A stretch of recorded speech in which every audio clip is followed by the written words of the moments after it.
Apa yang dikatakan solat itu hidup, bukan solat mati. Mending kita melakukan solat kepada orang yang mati, namanya solat mayat. Ini kalau kodratnya tidak kita tahu, solat fardu pun bisa menjadi solat mayat akibat dari ketidakadaannya ilmu. Melipat tangan bukan kita yang mati, tapi solat itu digunakan untuk melaksanakan solat mayat. Tapi kalau kita sudah tahu ilmunya, melipat tangan bukan tangan yang dilipat, tapi qabla mutu anta mutu. Ada sesuatu yang mati dilakukan sebelum mati. Nah, ini yang dikatakan kita harus melihat ruh solat itu. Adanya ruh solat itu atau hidup solat itu kalau kita sudah paham menyelesaikan 4 perkara di dalam solat tersebut. Pertama, kita harus mengerti apa itu ihram. Ihram itu kita harus mengetahui sedetil-detil perbuatan hakikat.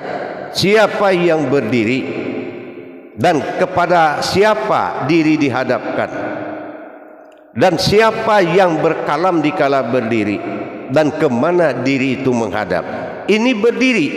Kenapa? Fikli salah satu solat yaitu perbuatan. Fikli itu perbuatan. Yang berdiri ini perbuatan siapa?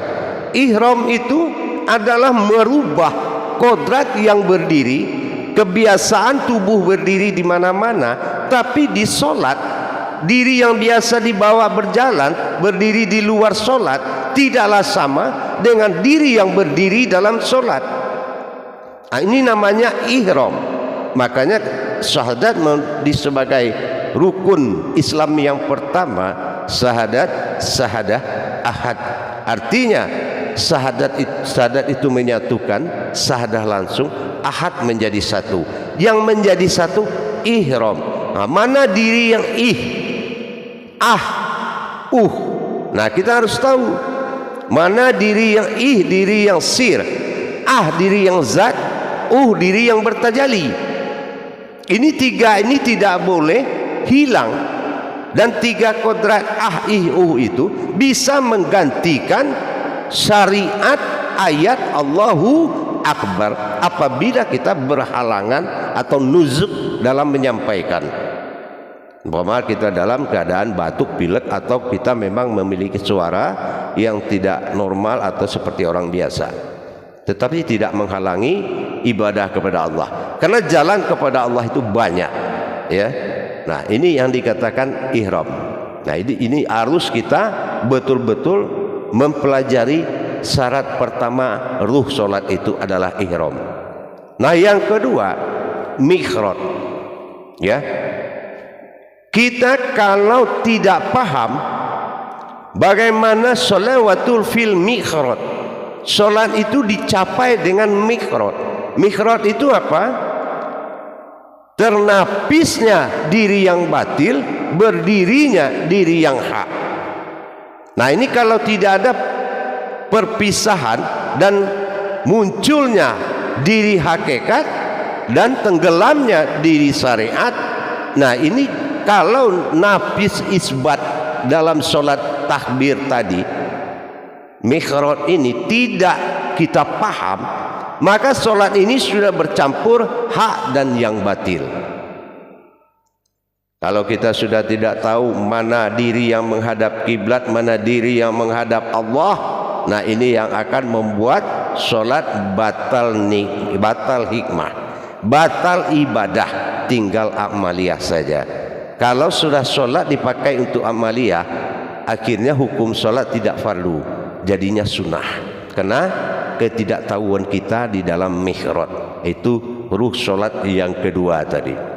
Nah, yang ketiga munajat. Munajat ini adalah menyampaikan kodrat ayat dengan pandangan. Nah, itu namanya munajat. Tidak boleh dibaca dengan suara. Jadi kalau kita membaca ayat pakai suara, tapi kita harus tahu munajat ayat tersebut. Nah, kita contohkan apa? Kita contohkan munajat ini ada pada ruku. Ruku itu ayat yang sama diulang 3 kali. Ya, diulang 3 kali.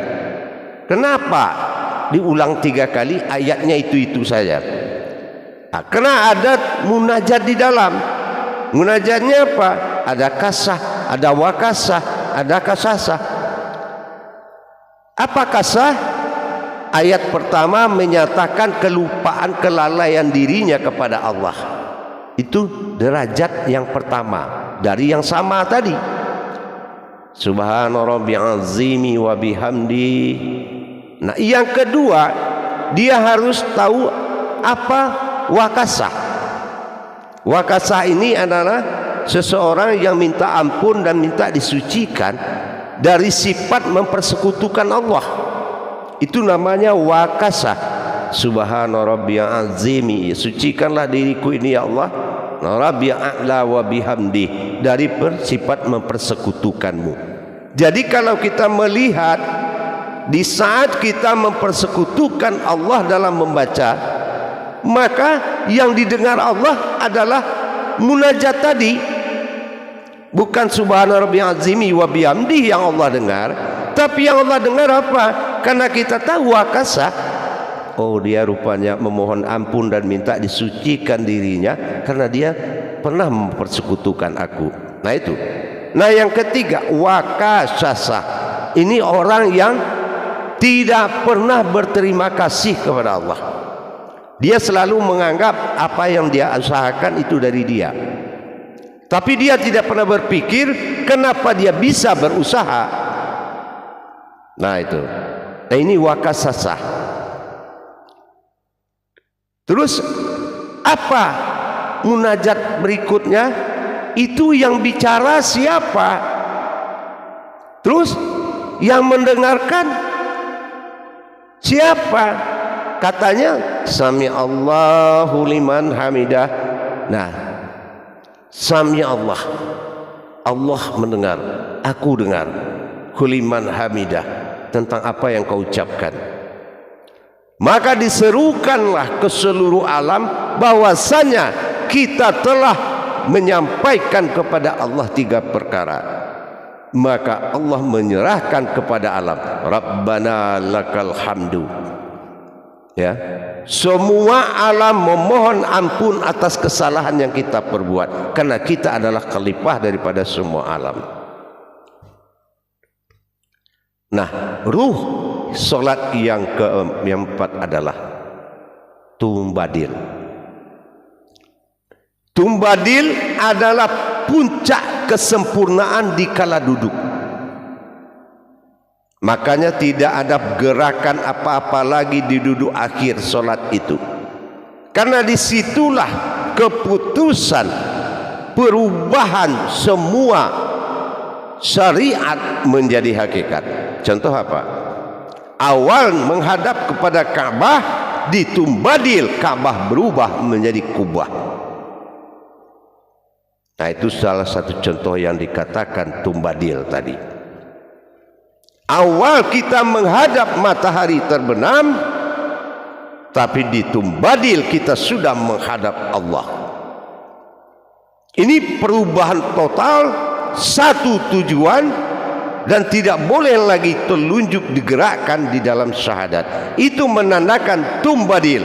Yang duduk bukanlah Allah, bukanlah nabi-nabi, tetapi kodrat seorang nabi, nabi yang dirahmati, yang belum punya nama. Itulah hakikat. Maka dikatakan assalamu alayka ayyuhan nabiyyun wa rahmatullah. Allah datang mengucapkan salam kepada nabi, tapi nabiin wa rahmatullah, bukan nabi-nabi siapa, tapi seorang nabi, seorang manusia, kodrat manusia yang bertajali dari Tuhan kepada umat, dari umat kepada Tuhan. Umatnya siapa? Nah aku bi itu batin. Duduklah diri batinku di kala itu tidak ada yang melainkan diri batinku sendiri. Itu yang dinamakan tumba di akhir solat. 4 perkara tadi wajib hidup dan selesai di dalam belajar, di dalam memperjalankan. Kalau 4 ini belum dapat, solat itu belum dikatakan hidup. Jamaah yang dirahmati Allah rahimakumullah, tentunya dengan kita belajar adalah jawaban dari segalanya. Bukan berkumpul, bukan bercerita, dengar dan membahas, tetapi tidak menghalalkan diri melalui seorang ahli diri kita, Amirul Mukmin kita. Kita cari di mana amir kita. Disitulah hati kita memilih, inilah orang yang bisa membuat aku belajar kepada Allah, inilah orang yang menjadi titian diriku kepada Allah. Nah, ini yang dikatakan Amirul Mukmin. Jadi bukan kita hanya duduk dan diberitahu untuk belajar, kita coba. Tidak. Allah mengatakan kehadiran umat pada dirinya, dia baiat dalam syahadat.